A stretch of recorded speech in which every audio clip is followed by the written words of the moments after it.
All right, so welcome everyone. Today our response update is really focused on, as we think about the upcoming December break and then after the December break, things we can do to continue to get ready. I anticipate you'll hear from us again in January with more information, but we really just wanted to bring you some ideas today that we hope will be helpful as you approach this break and then the reentry of students afterwards. As usual, you've got several members of our team here with you today.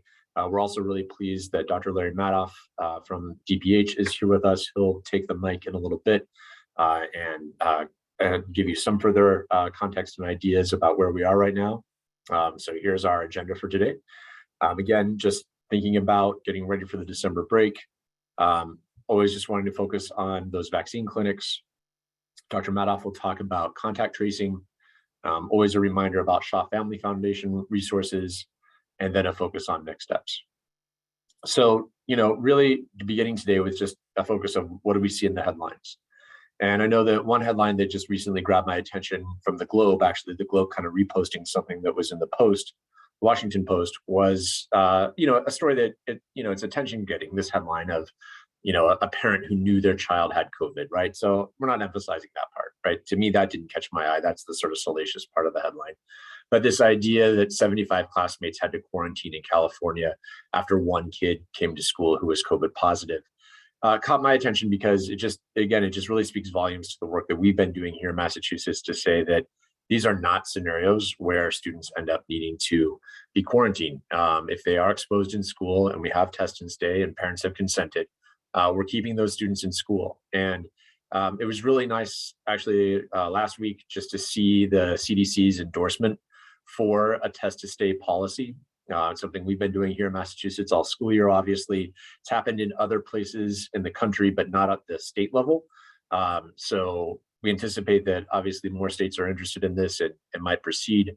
But this endorsement, I think, just really helps to sort of give further support for what we're doing here in Massachusetts, and the research from Chicago and Los Angeles that the CDC reported out on was really what I find helpful about the research that they shared was that using test to stay did not further increase transmission in schools. So there wasn't an increase in COVID infections in schools when using test to stay. And so if you're ever asked, how do we know that this works? Well, we had research before we did it. We've obviously been closely monitoring our own implementation here in Massachusetts, and it's helpful to see what came from the CDC last week. So like I said, we've really been at the forefront of this in the nation, and your work has been, really pivotal in keeping kids in school. And we know that. We know how important it's been. And so just looking at the data of where we are right now, I always point out to you kind of two important numbers. First of all, how many in-person school days have been saved through test and stay? This number, I think, is so impressive. And keep in mind that we know it's more than 327,000 days saved. And so, when you hear us talk about it, we always say more than whatever the number is here.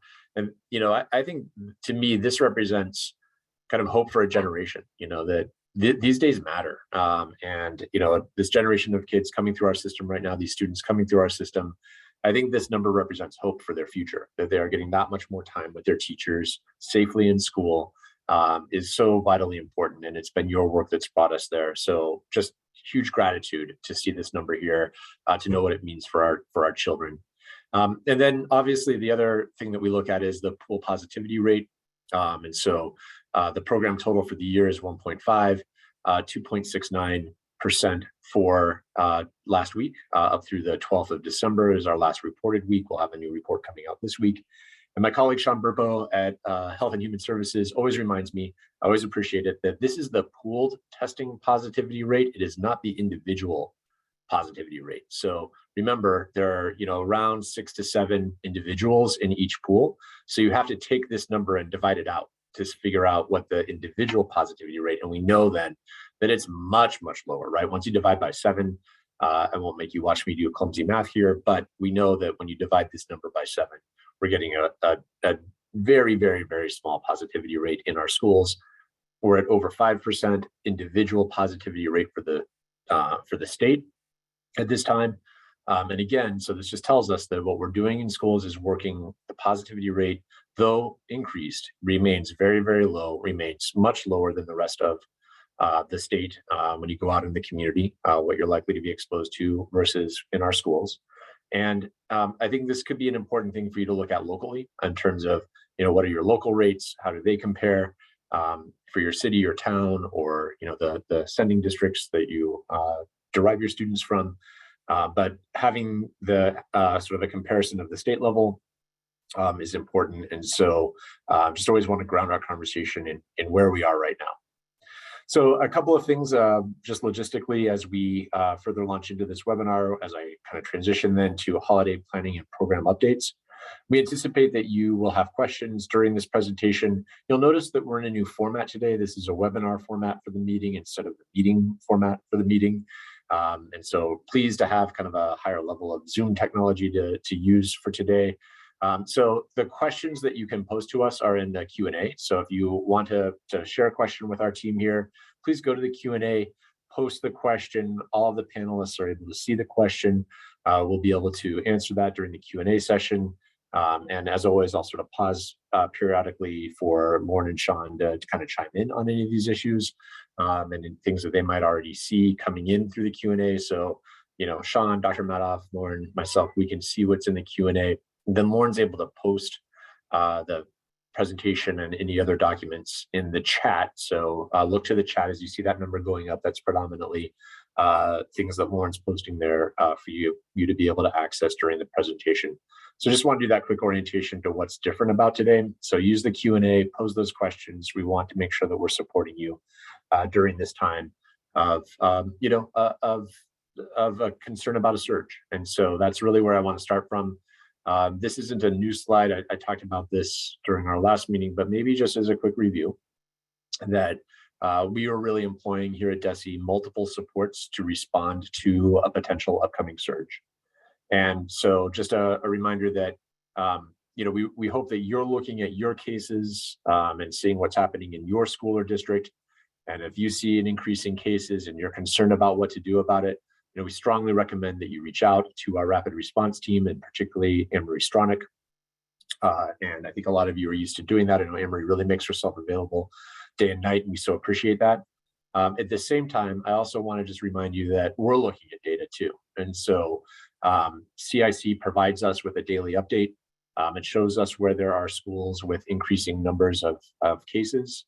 And Anne-Marie is actually able to reach out to those schools and districts. So don't be surprised if you happen to get a phone call from Anne-Marie at the start of the day or at some point during the day where she's looking at your numbers too and saying, hey, let's make sure we're putting our heads together about how to address this. So again, we kind of welcome both sets of eyes, the school and district's eyes on what's changing.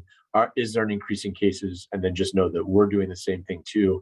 Now that we've been doing this for a few weeks, we found it to be really helpful. We have reached out to districts that maybe just hadn't put all the pieces together and seen how quickly the cases were changing. And at the same time, we're certainly getting calls from schools and districts that are saying, hey, we've got multiple cases. What do we do about it? So the two pieces are fitting together, and they will continue to be a main strategy that we use as we go into what could be a potential surge. So, if you call us or we call you, there's going to be that follow-up consultation and support. In some cases, what's needed is some additional staffing support from within your school to address an increase in demand for testing and increased need for testing. And so we turn to CIC, and CIC has really been working to overstaff so that each staffing agency can call in more testing staff, more specimen collectors in particular, and have them available. And that's actually worked out really well. In many, many cases, the staffing agencies have been able to come through, and many of them are on the call here with us today, and we so appreciate their work to respond quickly and nimbly and get you that support that you need in the moment. And CIC also has another resource available, the mobile testing unit, that they can also deploy. And so we do have the mobile testing unit going out all across the state on a really very regular basis these days, providing that extra layer of testing support in our schools. And so those two put together are definitely our first line of defense, using the additional staffing, using the mobile testing unit. I always forget what MTU stands for, so it always takes me a minute when we're throwing around the jargon, but it is the mobile testing unit. And then finally, we are very, very appreciative that we have support from the National Guard. So we turn to CIC first and the staffing agencies to see what they can provide. And if we get to a point where we sort of exhaust our resources, we've called in the Guard to a few communities, a very small handful so far. But they are on call and they're ready to go. So if we need them in January, if cases do increase, we do have more Guard support available.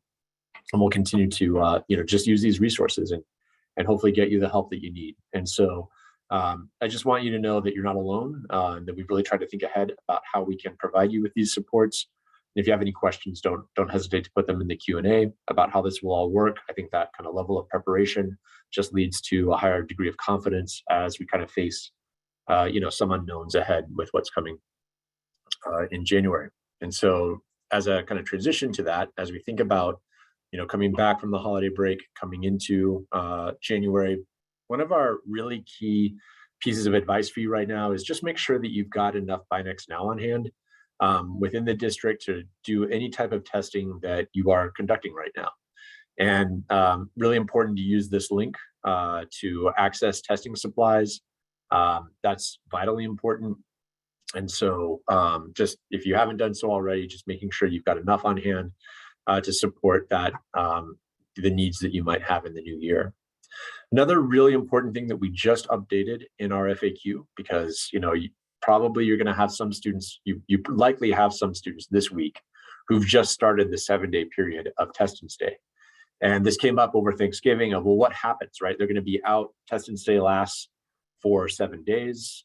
So if you're doing, days 1 through 3, 1 through 4 this week, what happens when they come back on January 3rd, assuming that, you're resuming on January 3rd. I know not all schools do, some go a little later, but let's just say, they've done days 1 through 4 this week. And then, you're going to have a week that goes by and students will come back on January 3rd. What's important to know that is once you go beyond 10 days, right? So once you get to day 10, so those students who would have test and stay, let's just say up to day 4 this week, they're going to be out beyond a 10th day of what would be that, the window that we're looking at overall for testing or for quarantine. So, our advice is that, if you aren't tested, you would come back on the 11th day. And so let's apply that same logic here. The student is out for either tested for 4 days and then out for the remainder of a full quarantine period and is returning on the 11th day or later. That student does not need to be tested upon reentry. So the short way of describing this, so thanks for bearing with me, is that the students who start test and stay this week do not need to continue test and stay when they return. You don't have to do that check when they return, as long as they don't have symptoms. And of course, if they have symptoms, they need to stay home. But this is an important thing because we really got this question right before Thanksgiving of what do we do for students who started test and stay. And Lauren, I just wonder if there's anything that you want to add around that, just to clarify this. No, we still just have the protocol that if students are participating in any school-sponsored extracurriculars or sports, they can continue test and stay using the eMed tests or the at-home tests. But otherwise, this guidance is what students should follow if they are participating test and stay this week. Yeah, great. Thanks, Lauren. And then just, also a final reminder here of during a time of a potential increase in cases in the state, just really staying true to the protocols and just very mindful of what's in the protocols. And so, if you're hearing from a parent or caregiver over the holiday break that a student is experiencing symptoms, just making sure that we advise them to follow Protocol C from the DESE protocols so that they take the appropriate steps and stay safe. Let's go on to just thinking about further preparation. We've heard a lot of questions about how else can districts staff up in order to administer Binax Now beyond what the staffing agencies do. And we really appreciate what the staffing agencies do. I know when we went to Revere, for example, they have a combination of using the staffing agencies and their own staff in order to provide testing in the district. And so it's not all in one side whatsoever, all in one resource, one staffing resource. They've got the staffing resource from their agency, and they also have some of their own staff involved. In fact, what we learned from Revere, and this is my big tip for today from Revere, is that they have hired what they call health aides. And so these are people who don't have necessarily a background in school health, but they're able to be trained and support the school nurses doing roles that are appropriate, not taking on any of the licensed role of the school nurse, but they're able to support some of the testing program from within the district, and in particular this idea that Binax Now does not have to be administered by you have to be a trained professional. And we've included here the ways in which people can get trained. But we think that there could be a wide variety of people who could further come on board, perhaps during this period of a potential surge, to be able to do this work. So, after school staff, community members, volunteers, other part-time staff. In Revere's case, this idea of a health aide. I know Lauren's putting in the chat where the job description for that role, in case it's something you might be interested in. Really appreciate that the Revere team provided that to us, and it could be something that you're interested in, but it might be something to be thinking about for January of who else can help you from within your school community, and just always coming back to what are the requirements for actually proctoring Binax Now. And so we just wanted to be clear about that here at this important juncture. Lauren, anything that I missed there? Nope, I think you got it. And apologies, I didn't realize I was not on mute. Oh, no. All good. All good. I know that there have been a lot of questions, and I'm getting these emails as well about what type of testing options exist during the break. And so if you as school and district leaders wanted to advise families about where to go to get testing, a couple of key points. First of all, just keep in mind that we can't make this a requirement for reentry after the holidays or vacation. And so we've included a link to our FAQ that explains this further. And, it could be important to just, point families to the travel guidelines developed by the CDC. But there are options for where you can get testing in Massachusetts. And, I know other states have done some other ways of providing testing. I think here in Massachusetts, particularly our free local testing sites are different than other states. And so just knowing that we've got the free local tests option available, particularly through the Stop the Spread sites, is important. So here's a link that we've put on this slide for you to be able to access, to be able to find those sites and direct your families to them if appropriate, if this is a message you want to send out before your families leave or before your students leave for the December break. This could be a good resource just to remind people of that these free local sites exist. Also, 102 communities in the state received their iHealth rapid tests, and local leadership and districts could potentially work together to decide overall how they will be used and whether they actually maybe should go home with some students or all students for the December break. That is an option. We do know of communities that are doing that. And so just having that conversation now about how can iHealth be used either now or even, once students come back, but could they be used to support testing of children and families as we think about this upcoming break occurring. And then we just know that there are rapid tests that are available. I know in some cases they can be hard to find at times. And so I didn't say all pharmacies, but in many pharmacies and online, just thinking about how we can access those tests as well. So I hope that, the access to the local sites and that link to local sites, and then thinking about how for many of you looking to see how those iHealth tests could be used are two solutions to consider for, testing either over the break or even after the break as well, in addition to our testing program. As we look ahead to the spring and really just winter and spring, maybe more appropriately, that a lot of the program the program will continue to work the same. We'll have the same testing options available for you. We are looking ahead to see, if there are any adjustments that we will make, and we anticipate being back in front of you in January to talk about anything that could, potentially be changing about our testing guidance. But I think that overall you should consider that, the core elements are still here, and particularly this emphasis on using testing for keeping our schools safe and safely open. But there could be some things that you want to do to enhance the way that your program is working locally. And so thinking about how you could develop a more efficient testing schedule. There are lessons that we learned from across the state, and really appreciate the support of the Shaw Foundation in bringing those lessons to life and sharing them. So, if you want some consultation on more efficient testing scheduling, I would encourage you to reach out to the Shaw Foundation, and I will obviously get to their contact information at the end of today's presentation.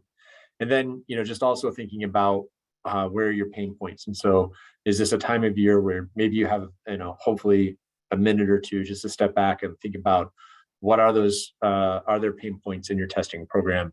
What could the solutions be? And so, thinking about that support perhaps from Shaw Foundation or others who could help think through increasing both the efficiency and the effectiveness of your testing program and working through those pain points. And kind of, again, just looping back on what I was just talking about in terms of additional staff, again, hearing about Revere using those health aides, using ESSER funds to support their, the FTEs that are needed for that could be just something that's, again, just necessary at this time just to make this all work. And we know how challenging it is. So how do we look ahead to what could be coming in the winter and spring to say what additional staffing might we need locally? Like I said, we're continuing to add to the staffing that are hired through CIC, but we know that in some cases it works best when there's sort of a combination of local support and state support to make this happen. And so obviously a huge contact for you about program improvements is your program coordinator. So I know I mentioned the Shaw Foundation. Your first line of defense, though, obviously is your program coordinator, and many, if not most of them, are in this meeting today. I'm hearing this presentation as well. And so I think you have two great resources to turn to. And I think your program coordinator is a really important first line of defense, and the Shaw Foundation can also bring a unique perspective as well. So by putting those two together, I hope that you can think about how do you kind of work through any pain points and improve any efficiencies as necessary as well. Let's move to a pretty technical issue, and I'm certainly going to rely on Sean and Lauren to make sure I explain this correctly as we go through this. But we need to talk about expiration dates again. This is something that I know we've talked about in the past, but today what I really want you to focus on with me is the difference in expiration dates for the proctored Binax Now, the Binax Now that you're predominantly using for your test and stay program, separate from the expiration date for eMed tests. They are different, and there's a different way of understanding them. And so let's start with the standard Binax Now that you're using for test and stay, that you're using for symptomatic individuals in the school. This is the proctored test, live proctored by a person in your school. Is important to think about where we are with expiration dates. So any new Binax Now that we've shipped don't expire until 2022. So anything new that you're getting, you're fine on. You don't even need to worry about. As you're looking at some of the supply that you still might have on hand, though, it's just good to know where you need to go to look to find out what the expiration date is. And what's really important to know is that the expiration date for, again, that standard Binax Now test that you're using is on the outside of the box of 40 tests. So it's that larger box has the information that you need about the expiration date. It's not what's on the individual test. So for Binax Now, for what you're using in your schools, look to that outside of your box of 40 tests. And, as long as that expiration date is current, then everything in the box is current and can be used. If you think the tests are expired, here's what we want you to do to kind of explore that further, to figure out for sure, to confirm whether or not they are expired. So if you think they're expired, the date that you really need to look at first and foremost is the expiration extension list. So what's on the outside of the box is going to give you an expiration date that was printed when the tests were manufactured. Abbott Labs has continued to provide extensions to that. So you can't just go on the date that's on the outside of the box. There's information that you need on the outside of the box that includes the lot number that you need to be able to look up whether or not the test, where this test sits on the expiration extension list. And then if for any reason there's a question about the lot number being on the list, the final step to take is to look at the manufacture date. And Lauren, the way that I think about it is maybe the easiest thing to do is to know that for Binax Now, the tests are good for a year after the manufacture date. And so that's sometimes just the easiest thing to do. And we'll take a look at a picture and, Lauren, I don't know if you want to voice over this slide, how you're thinking about it, about the difference between the original expiration date, the lot number, and the manufacture date. Sure. So I think what you said, Russell, makes a lot of sense to be looking at the manufacturing date. But if you wanted to take the steps that we just outlined, that Russell just outlined in that previous slide, you'd first look at that expiration date, which is March 21st, 2021. You could then look at the lot number to see if that has been extended. From Abbott's case, this has been extended until September 21st, 2021, which is obviously has already passed. And so therefore you look at the manufacturing date. Sorry, I'm just looking at this now. Sean, do you want to jump in here? Yeah, this is just an example, Lauren. So okay. This is just an example of it. Oh no, it's totally fine. So the purpose of putting the kind of working through this process, like the original expiration date, like Lauren said, March 21st, 2021. But we wanted to note that if you got these these tests in the past, this is the only picture I could find of a box of 40. It was something from the past, so I apologize. I couldn't get a box of 40 tests and take a very current picture. But what you would have done if you got these tests, and you say you got these tests on March 20th, 2021, you're like, oh, this is a bummer, I can't use these tests. But why did they just ship them to me? You would have said, all right, let me go to the lot number, let me go to the list that's on DESE's website. And then you look on that list and you see the lot number 126873. And you look at a lot number and you say, yep, the original expiration was March 21st, 2021. And then you see that, oh, this is great. It was actually extended to September 21st, 2021. So I can still use these tests for 6 months. That was all in the past. Why we put the manufacturer date on here as well is because of that last point that Russell made on the previous slide. Imagine you've been in a scenario where you couldn't find the lot number on this list. Luckily, we were in a scenario where you could find the lot number. If you couldn't find the lot number, what we would have advised you to do is go look at the manufacture date, which is September 25th, 2020. And what we would have said is, the guidance from Abbott is that all tests have a 12-month shelf life. So what we would have said is the tests are good for within 12 months of their manufacture date, which is about September 25th, 2021. So obviously not September 21st, 2021, but around that date. That would have been our guidance in that situation. So that's why we have the manufacture date on there as well. I'll just note that some of the tests that folks have received recently have lot numbers that are not on that extended expiration list. And that's likely because they were actually manufactured after that extension list actually was put out. So in those scenarios, we really do advise that last step. And we've cleared this with we've talked to our DPH folks about this. We do really advise that last step, which is looking at the manufacture date. Look at manufacture date and then say, oh, if I'm within 12 months, I can still use these tests. So just want to make that clear. And I'm sorry, Lauren, for the confusing past example, but this is the only picture with good resolution that I could find. All good. Thanks, Sean. Yeah, absolutely. And I think it just explains it. So I think the bottom line, the punchline here is if you're within a year of the manufacture date, you're in the clear, and we advise you to continue to use those tests and burn through those first, obviously, before turning to the ones that you've more recently received. Let's talk about the EMED, please. Russell, can I just add? I'm sorry to jump in. Can I just add one more thing around? I know folks are asking in the chat around tests that have expired and what you should do with them. And I know that space is at a premium in your schools. And I know my mother's worked in a nurse's office for 15 years, and I know they're not very big. So trying to store all your Binax Now tests in there are probably not very conducive to your space. Our guidance is to still continue to hold on to those just in case these expiration dates are extended again. We are really working diligently to find out whether that is something that's going to happen, and we haven't received a clear answer yet, which is why our guidance continues to be to please hold on to the tests. And that will go for the EMED tests as well, but I just wanted to say that now before I forgot to say it. Yeah, Sean, I know that's really helpful. I appreciate that. And that's why, I feel a pretty strong commitment that we'll be back with you in January to update you on that and let you know where we are. So let's go on to EMED tests. I happen to have one here in my office because we have been driving them out to schools as necessary. And so, EMED expiration dates do work a little bit differently. So the EMED test is on the individual box. So the box for EMED test, this is the individual box, has the expiration date on it, which is different than what you have, again, for that box of 40. So we'll just look into this a little bit further.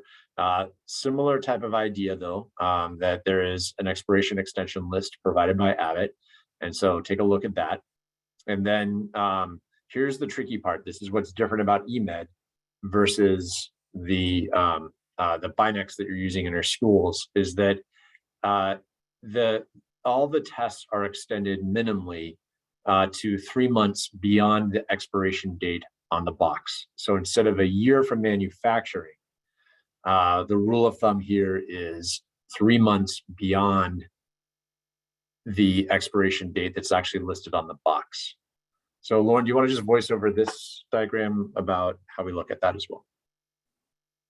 Sure. So again, we're looking at the individual test here. We're not looking at the box. This is different than when we're looking at the Binax Now tests. And so you'd want to look at the original expiration date, find that. You could then look at the lot number if those tests are expired. We have posted these extension dates by lot number on our DESE COVID-19 testing website. At the very bottom, we have a Binax Now section. And so you can download those extensions and to see if you can find a matching lot number. If you can, then you have the extension right there. If not, then you take the original expiration date and you add 3 months to that date. Yep. Sean? That's perfect, Lauren. Just want to chime in with one thing around the EMED test that I know has come up in the chat a little bit is the EMED tests. We just recently started getting in EMED tests with later expiration dates. That happened a little bit later than we would have anticipated. As folks have probably kind of seen in a lot of the news, there have been some supply chain challenges. So we have started shipping those out as of late last week, ones with 2022 dates. And please, if you use these as part of your program, please go into the portal and request them, and we'll make sure we get them to you. But just want to make sure that was clear. I know some folks have said, we received tests on 12/11 that expire in 12/17, and unfortunately, that was probably something that did happen, just based on when we had tests and what tests we had available. So thank you for your patience as we continue to try to boost our inventory. Great. Thanks, Sean. Thanks for that clarification. Let's move on to just looking at vaccine clinics, because we know how important this is to help us overcome the pandemic as we move ahead. Just a reminder about how to access the mobile vaccination program. So again, as we've mentioned before, just priority is now given to 5 to 11-year-olds. We've got the form that you can fill out pretty easily, linked right here. And then just know that usually takes about 2 weeks before the desired clinic date. So, building out from whenever you're requesting it, just just know that it takes about 2 weeks from date of request. So a really important thing is that if you've had, positive experience working with a previous provider, just note that on the request so that we can make sure that the state is matching you with that provider as much as possible. We know those connections matter. And then you'll get all the information that you need once you're connected with a provider to make sure that you've got the consent forms and the scheduling platform as well. So Sean, anything else that you want to add right now about the vaccine program? I know that this is really central to your work.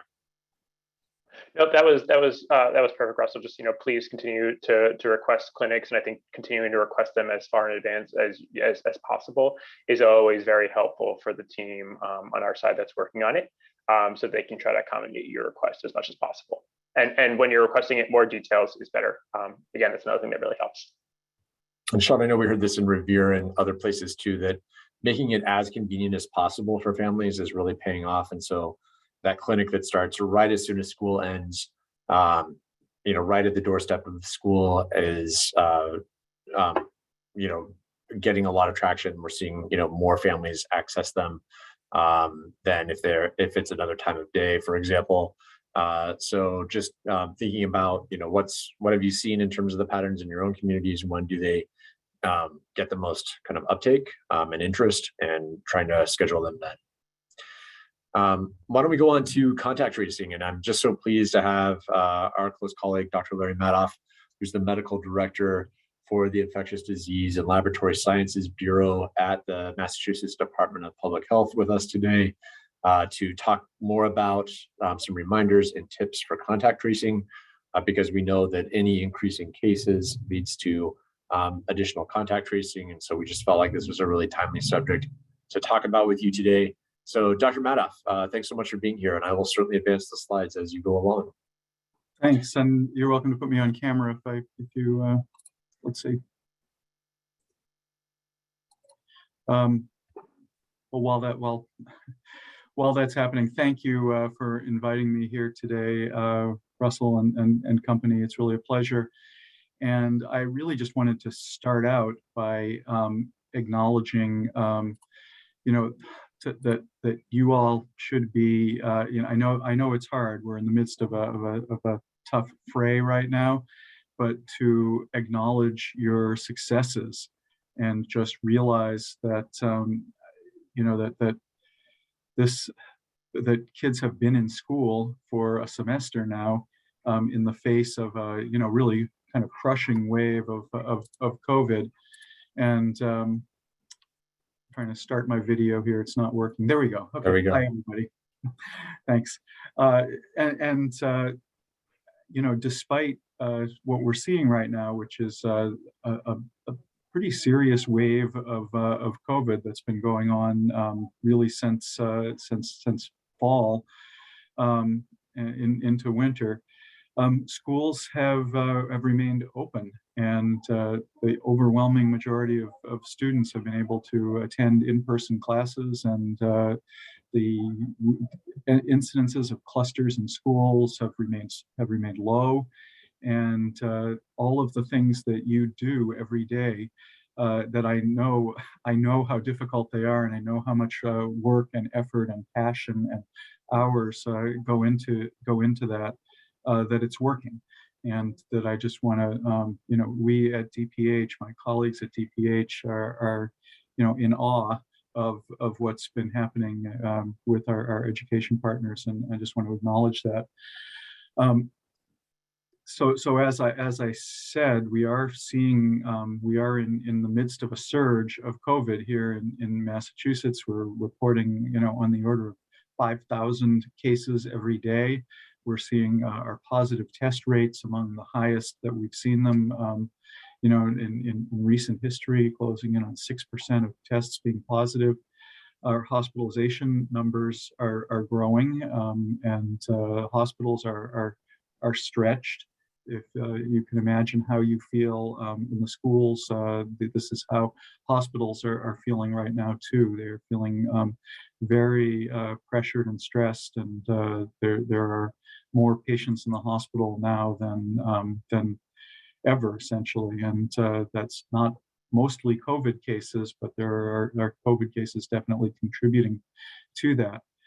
So the other obviously newsworthy event is the advent of the Omicron variant, which we first saw in South Africa, but has traveled rapidly around the world, and everywhere that it's been, it has become pretty quickly the dominant variant.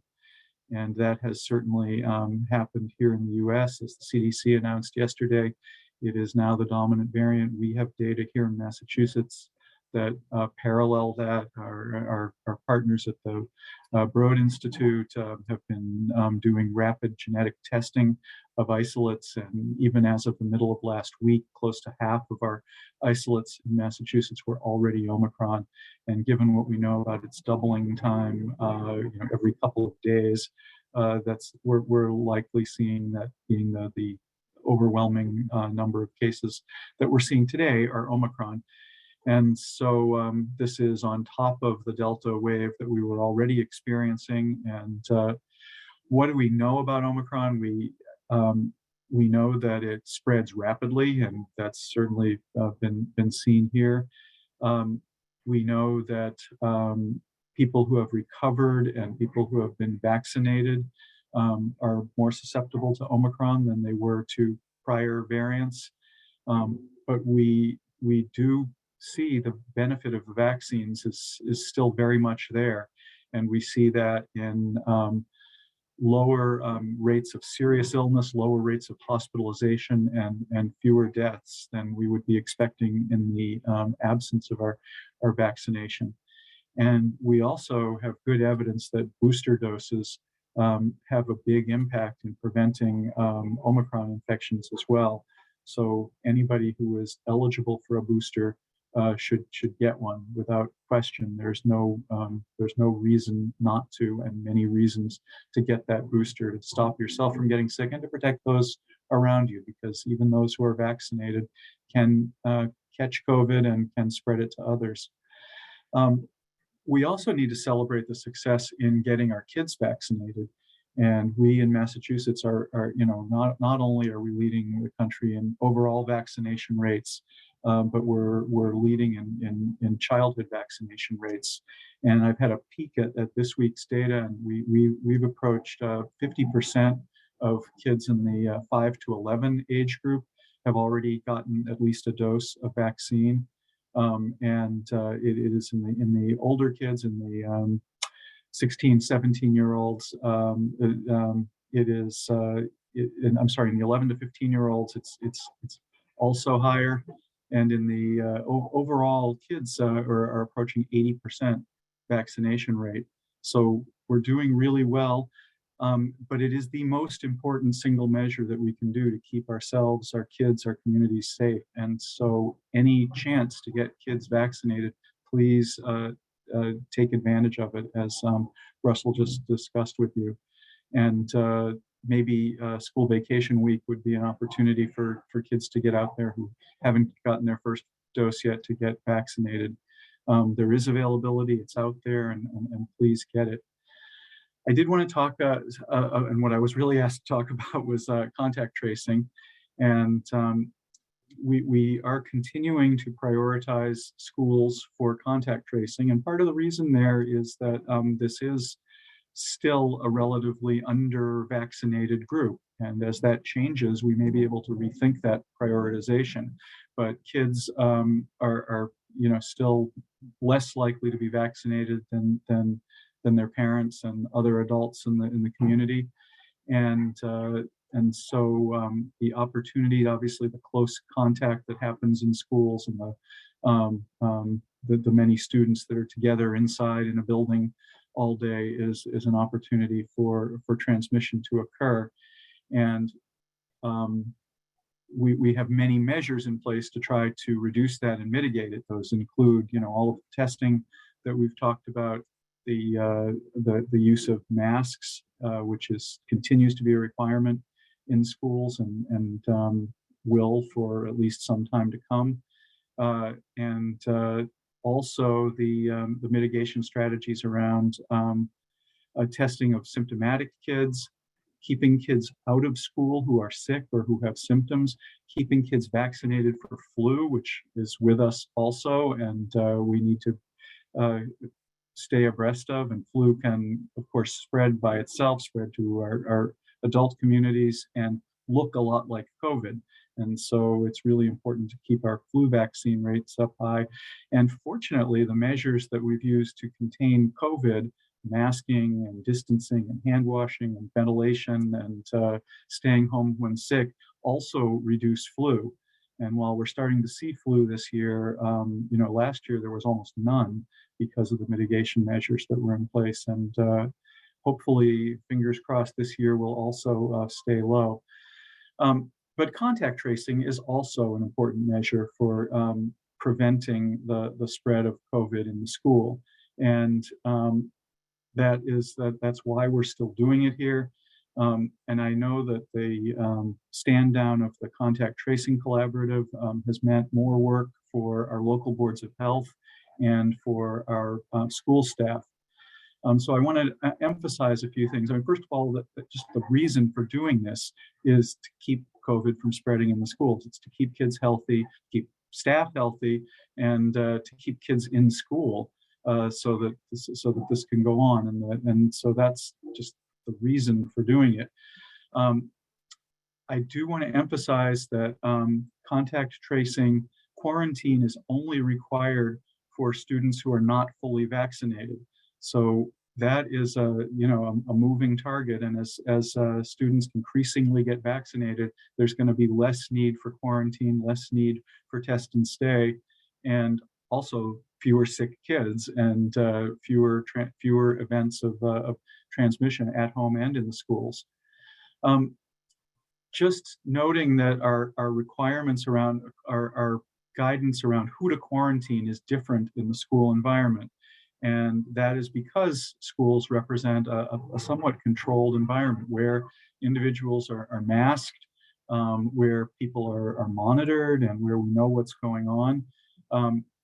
So that quarantining is only required for individuals who are within a 3 feet distance of an individual who tests positive, and for more than 15 minutes when masked. And so it is only in those unmasked settings when a student isn't masked that we need to extend that to a 3 to 6 foot distance.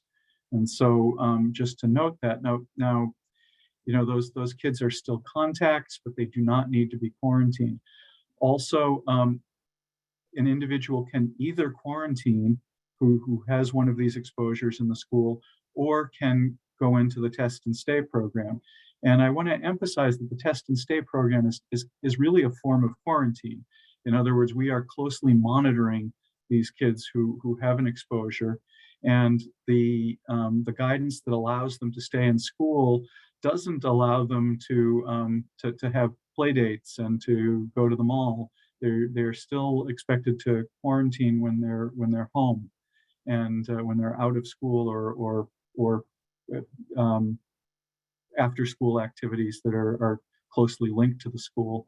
And so while those are part of the test and stay program, their outside activities are not, and we expect kids who are in the test and stay program to remain quarantined outside of school. I spoke to some of our epidemiologists here at DPH who you all probably talk to frequently, and I just wanted to emphasize a couple of things. First of all, one thing that can help, you don't need to quarantine a whole classroom if a kid, if one child in that classroom is positive. You only need to quarantine their close contacts. But it might be a good idea to notify the rest of the classroom that there's been a case. And a letter home to parents might just heighten their awareness, keep them tuned to symptoms, make them perhaps more inclined to take their kid to a healthcare provider and get testing. And it can do a lot. It can reassure parents that they know what's going on, and it can help reduce the level of anxiety. I also want to mention that we recognize at DPH that our school nurses are stretched very thin, and in some cases really to the breaking point. This is not just school nurses, of course. We're all pretty stressed, and the whole healthcare system, of which our school nurses are a part, are very stretched, as I mentioned. But a lot of the contact tracing can be done by non-clinical personnel.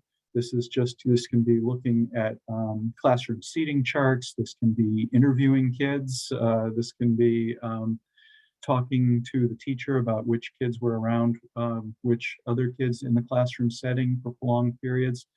So it doesn't, that part of contact tracing does not need to be conducted by a healthcare professional.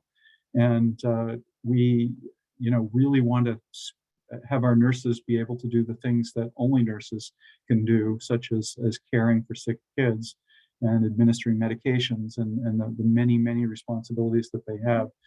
I know Russell mentioned this example from, was it Revere, Russell, I think, of a health aide, and this is something that we hope other districts will consider is using other non-clinical personnel to help with the contact tracing.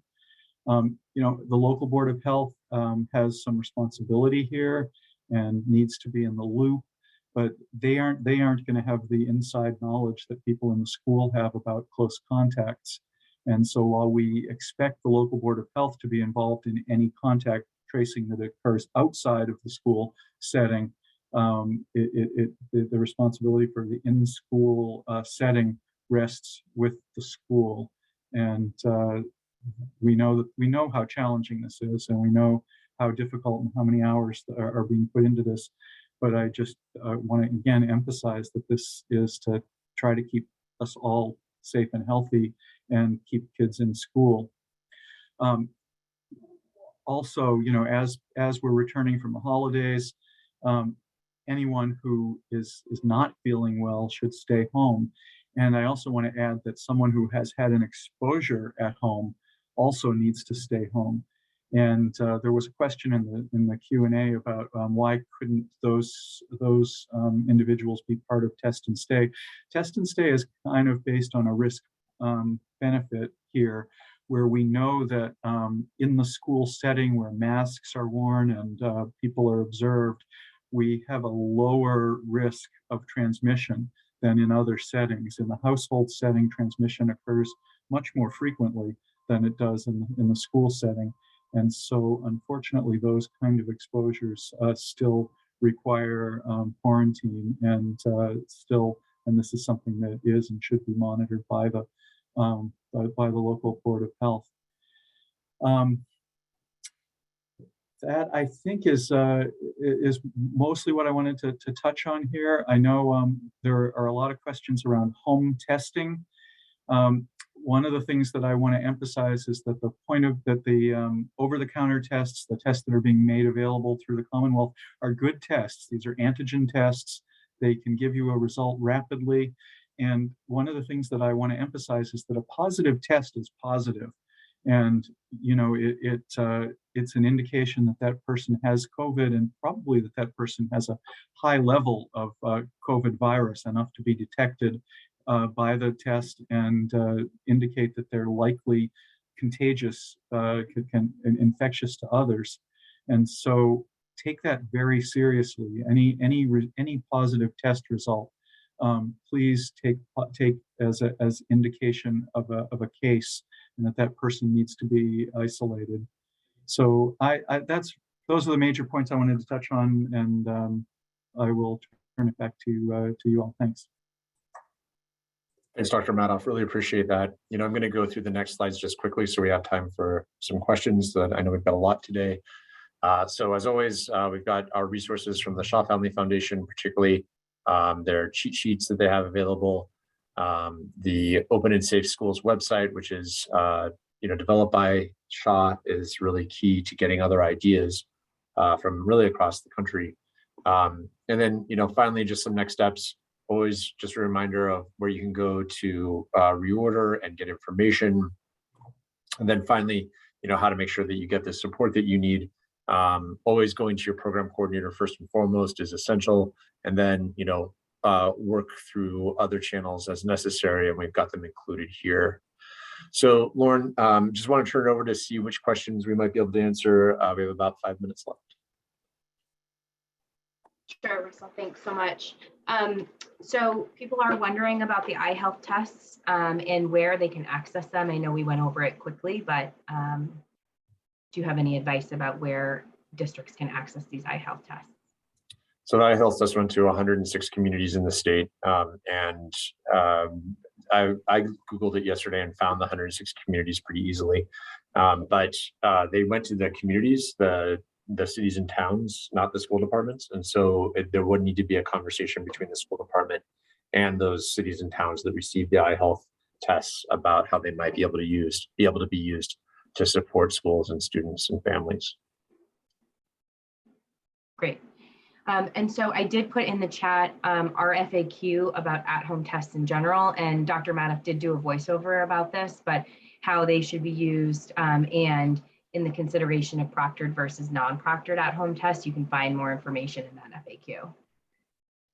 We do have some questions, a lot of questions actually, about are we going to be revising our protocols around vaccinated individuals and participating in test and stay or in pool testing? And so wondering, Russell, if you could speak to that. Yeah, not at this time. So we are really encouraging vaccination and boosters where appropriate. My son got boosted yesterday. So with a clinic that our city put on, so it's really working to get those out there. And so at this time, we have not changed our recommendations, but we're watching everything. And if anything does change, we'll be back in front of you as early as possible. Great. And again, there were a lot of questions in the chat about the expiration of the EMED and the Buy Next Now test. So these slides will be posted on our COVID-19 testing webpage. I know I tried to put them in the chat a couple times, and so people had some difficulty downloading the slides, but they will be posted to our website by the end of the day today. So you can have access to the pictures and the examples that we provided for both the differences in how to find the EMED and the Buy Next Now test.